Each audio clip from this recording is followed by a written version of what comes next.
Баршаңызға қайырлы күн достар. Бүгін өздеріңізбен біздің сүйікті шайларымыздың бірі тары шайының рецептімен бөліскелі жатырмын. Бұл шай өте пайдалы шай, себебі егер тәбетіңіз болмаса, осы шайды демдеп ішсеңіз, мұндағы тарының иісімен, тарының дәмімен сіздің тәбетіңіз ашылады.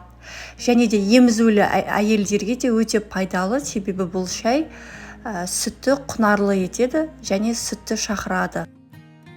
Достар, ендеше шайымыздың жасалу жолына кірсек, мұнда менде алдын ала қуырылған тарыны қуыру үшін достар, тапамызды бірінші қыздырамыз және тарымызды қатты отта 10 минуттай осылай қызарғанша қуырып аламыз.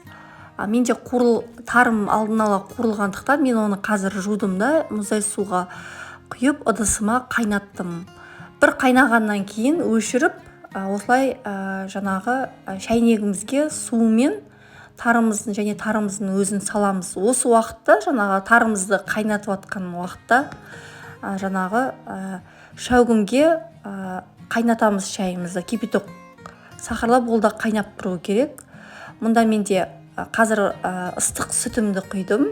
Оның үстіне сахарлап қайнап тұрған шәугімдегі кипятогымды осылардың үстінен құйдым.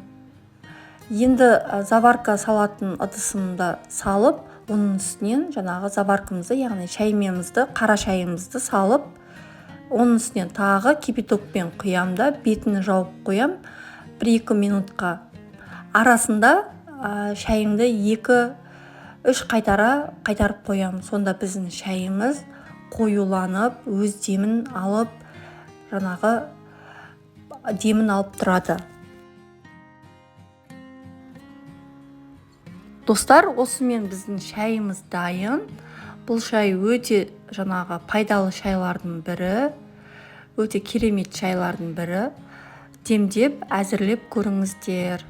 Тарының иісі бөлмені алады және дәмі де керемет. Достар, егер видеом ұнаса, каналыма жазылуды ұмытпаңыз, себебі каналымда түрлі жаңа рецепттермен жиі бөлісіп отырамын. Сіздермен болған дәмді астарыңыз дәмді болсын.